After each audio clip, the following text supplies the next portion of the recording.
Welcome to another Teacher Tobin video. We're going to be covering Edexcel's Computer Science GCSE. This video is about topic 2, binary representation, and it will cover the specification 2.1, 0.1, 2 and 3. We're going to talk about binary and then doing some conversion. So let's start with some key terms here. Binary is what we call a base 2 system. Why is it base 2? Because we only use zeros and ones in it. Computers only understand zeros and ones. They're essentially just lots of switches connected together. And you could say that a 1 is on, a 0 is off, and in programming you could say as 1 is true and 0 is false. So we've got two values that the computer can understand, and what we need to figure out is how the computer can represent all the things we know, like images and data and sound, and there's got to be a way of doing it, so that's what we're going to cover. In normal math classes or your other classes, you're going to be using something called denary, and that's a fancy name for base 10. If you think you've got 10 fingers and you're using 10 values for counting. So if you had a number like 1111, you've got 11, 110, 100 and 1000. So denary or denary, depending on where you are, is just a fancy name for how we normally count. But of course, we just established that computers can't understand 10 values. They can only classical computers, I'm talking about, not quantum computers, can only understand on and off, zeros and ones. So we've got to find a way of representing all the data we need, and this is how they do it. So I'll just move up a little bit. We get a value here derived from our 2, because this is a base 2 system.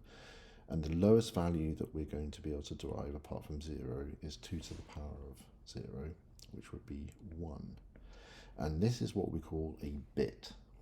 So in 1 bit, I can store either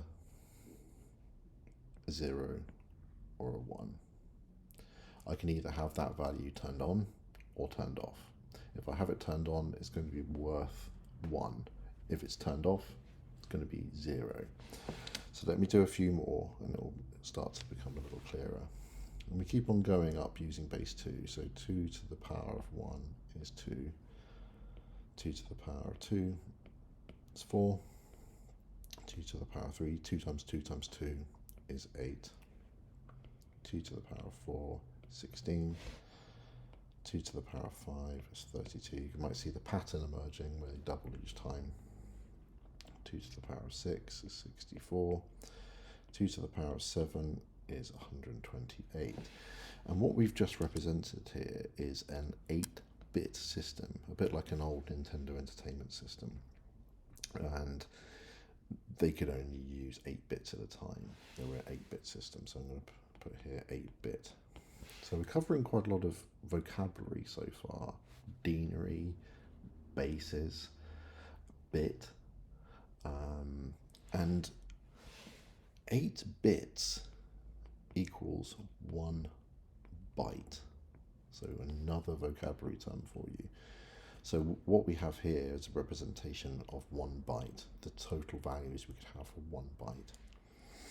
And one more vocabulary word for you. It'll be in GCSE exams, they use words like patterns. So in, let's say we've got a 2-bit system. A 2-bit system, how many possible combinations can we have? Well, it would be 2 to the n. So in this case, 2 equals 4. So let's have a look at that. I'll just use a different color. I've got 2 bits here. What values can I have? I could have everything turned off, 0, 0. I could have 1 turned on. I could have the 2 turned on, or I could have 2 and 1 turned on. So in total I've got 4 different combinations. Let me just move my screen across so you can see. I've got 4 things I can represent, hence the 4 here. 0, 1, 2 or 3. So if I have this column, the total of this column combined with the total of the first column, I get a 3, because 2 plus 1 is 3. And we represent that in terms of just zeros and ones as 1, 1. Because we either switch a column on or we switch it off. Now, it's important to note that this is called the least significant bit. And in this 8-bit system, this will be the most significant bit. All your iPhones and iPads and everything else you're currently using, they're going to be 64 bits. So we've got quite a lot of headroom there in terms of numbers. And if we carried on our pattern, 2 to the power of 8, we would have 256.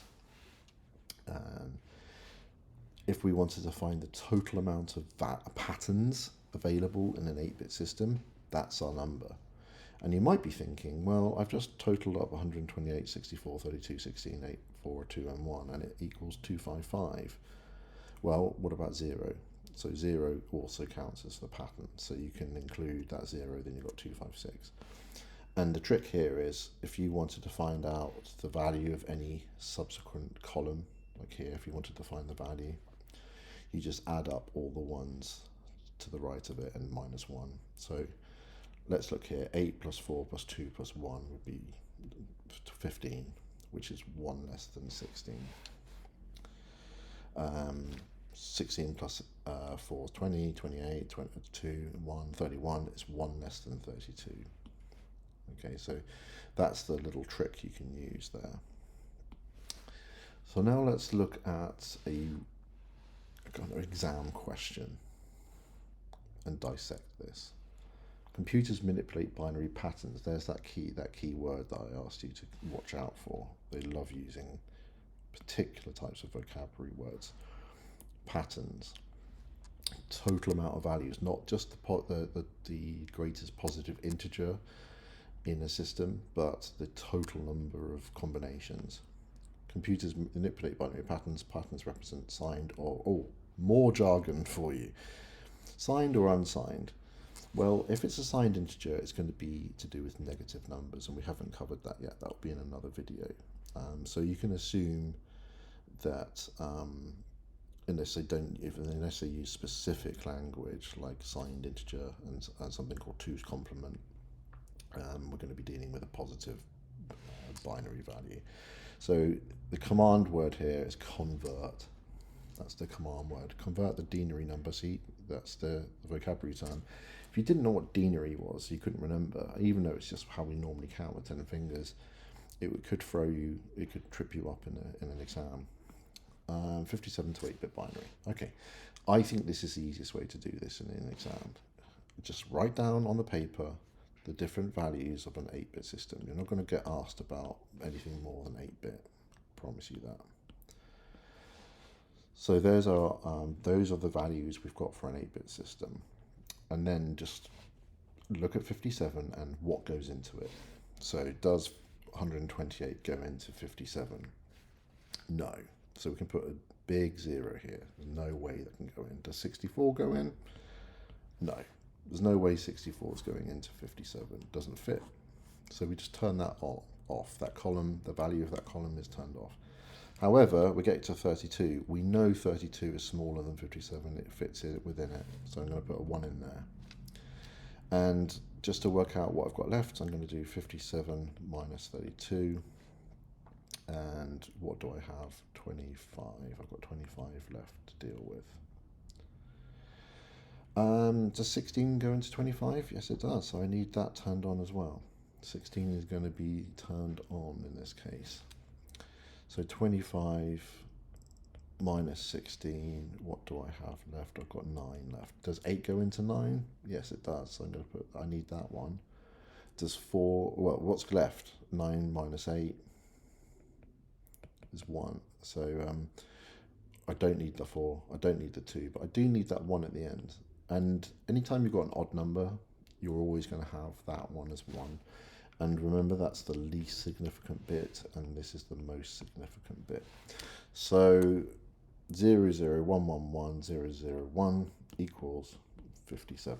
And let's just make sure 32 plus 16 plus 8 plus 1 should equal 57. 32 plus 8 is 40, plus 16 is 56, plus the 1 is 57. So we've proved that. Why is that a 2-mark question? Well, what they'll do is they'll look at each, what we call nibbles. It's more vocabulary, I'm afraid, more jargon. 4 bits equals 1 nibble. And it's important to know what a nibble is because A, you're going to get graded on nibbles most of the time, and it's a useful vocabulary term to be aware of. So if you got 0, 0, 1, 1 correct on the left-hand side, but you got the other bit wrong, you'd at least get 1 mark for that question. Okay. Are there any other ways of converting numbers into binary?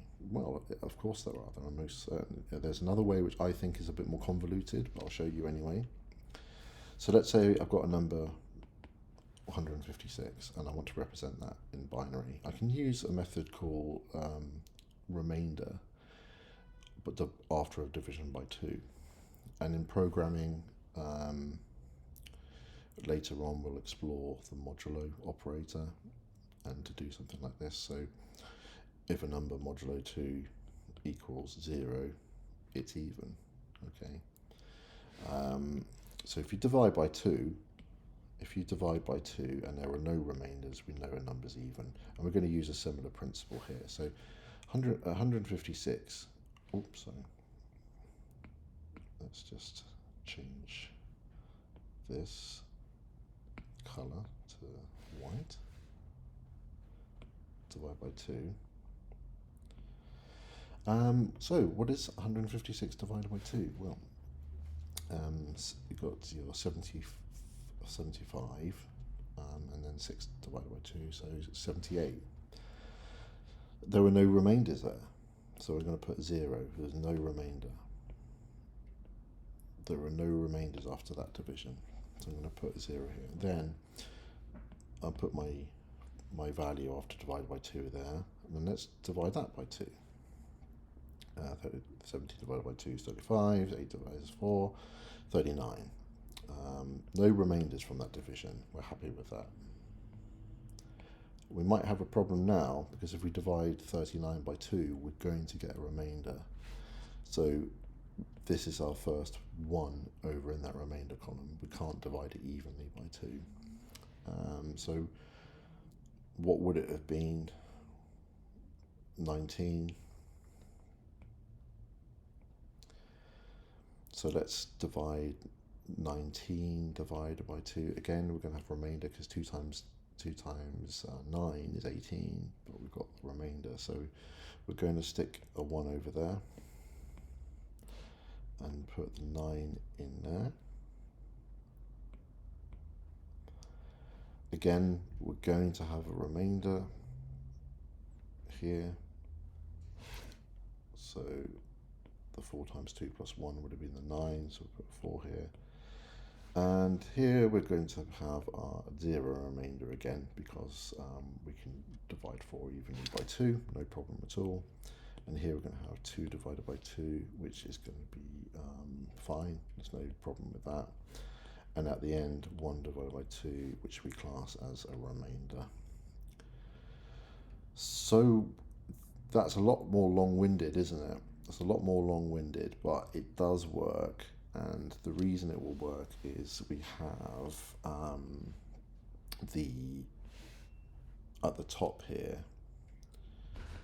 Can you remember we talked about least significant bits and most significant bits earlier? So I'm just zooming out a little bit so you can see that. Maybe you can find where the least significant bit might be. So here we've got our most significant bit, and here we've got our least significant bit. And if we put them in order, 0, 1, 1, 1, 0, 0. So that would be 156 using an 8-bit system. So let's just make sure that we're happy with that and actually that works out. So we've got written on our exam our little chart of values. So I'm going to put 1, 0, 0, 1, 1, 1, 0, 0. So because there's a 0 on this side, I know it's an even number, and 156 is even. So already we're onto a winner. So we've got 128 plus 16 plus 8 plus 4, and that's it. So it should be pretty straightforward. 16 plus 4 is 20, plus the 8, 28, and then 28 times 2 is 56, so it's 156. There you go. So we've proven that our value deduced from the remainder by 2 system that we had is still 156. But I think you'll probably see that it's far more efficient just to use this method that I showed you earlier. I think that's just going to make a lot more, it's just less time that you can waste. Now, if you're designing an algorithm to work out some binary number conversions, then this would help you because it might give you a sense of what we could do in Python with the modular operator to work out if there's a remainder or not. But in terms of exam practice, that will help. Now, the last thing, let's just do a quick bit of counting. So 0, 1, 2, 3, 4, 5, 6. Let's just count to 10 in binary. So, and we're going to use a nibble for this. A nibble is 4 bits, and the greatest value there would be 15. So 0 would be all of them turned off. 1 would be that column, the least significant bit, 2 to the power 0, switched on. Then 2 would be, I've got to be careful, I'm tempted to write 2 in there. That column is worth 2, so I put a 1 in there, the light switch is on. 3 would be both those first 2 columns, the least significant bit and the one to the left of it are turned on. And 4 is going to be this column without those other 2 because we don't need them anymore. And then 4 plus 1 is a 5, and 6, and then the 7, and then the 8, and then the 9, and then finally the 10, like that, because that's 8 and that's 2, and 8 plus 2 equals our 10. Okay, so you can do little exercises like that to help brush up your skills. Before we stop this recording, because there's been quite a lot of information, a lot of vocabulary already, you need to be aware of this concept, especially for Edexcel GCSE. It can be a bit of a pain. That's why I'm showing it to you now, and it's covered a little bit more in detail later in another video. But I just want to give you some real world advice that's going to help you. I just change my pen. Now, if you walk into Currys or PC World and you're getting some storage, you're going to be using gigabytes, terabytes, maybe. You might get a 1 terabyte hard drive for your storage for your phone or something, right? People understand those values mostly. They're in the vernacular. So we know what a bit is. This is just either a 0 or 1. 8 bits is 1 byte, which we covered before. A kilobyte is 1,000 bytes. And you'll probably notice that here that we've got some interesting kind of values going on here. Now this is from the BBC website. I actually think they've made a slight mistake here, because we'd normally just abbreviate this as 1,000 and a mega as a million. That's how we normally abbreviate it, because we'd be using base 10 systems. That's what we understand as base 10. And here we just increase the zeros by 3 each time.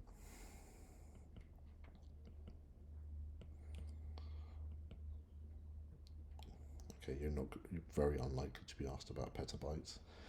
You really just need to remember like kilogram, kilometer, 1,000. Remember that. Mega, a million. And then anything above that, you just remember that gigabyte is smaller than a terabyte and just add 3 zeros to it.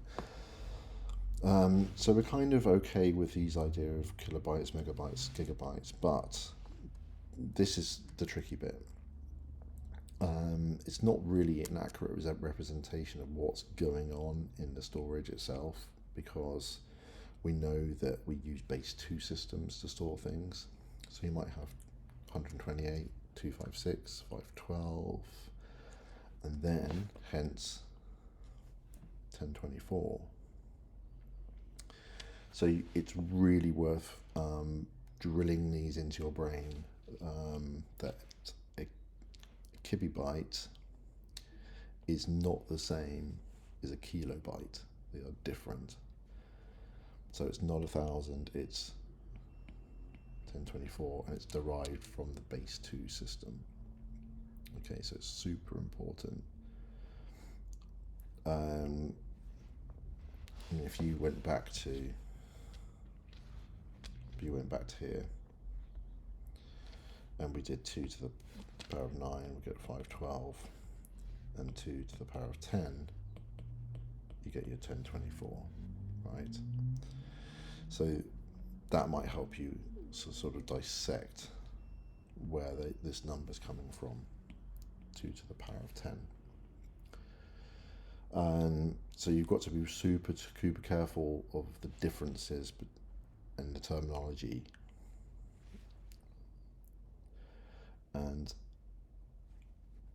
a megabyte would be represented as this 2024 to the power of 2.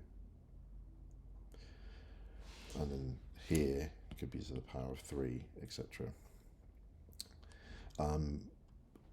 So we'll do more on that. That will be another video, but I just wanted to introduce this issue, this problem that could happen later. You might get questions in exams where, if you're not careful, you're going to be using the wrong values. Okay, so we'll stop it there for this video. Hopefully you've got a good basic understanding of conversions of binary numbers, different ways you can do it, what a byte is, what a denary is, what a nibble is, and we've tried doing an exam style question. Just quickly, the last thing we'll do before we go, let's just convert from binary to denary. So I'm just going to make something up. I'm going to make it up. What could it be? 1, 0, 0, 0, 1, 1, 1, 1. Okay, so what would this 8-bit unsigned integer be, this positive number in binary? Well, we know that that's worth 128. We know that's worth 8, that's worth 2, that's worth 4, and that's 2, and that's 1. So you just add them up together. So we know that that's 15, so 128 plus 15. So 138 and 143. And that's all really. That's the simplest way of doing it, I would say. It's just to look at the place values of those. Okay, good luck.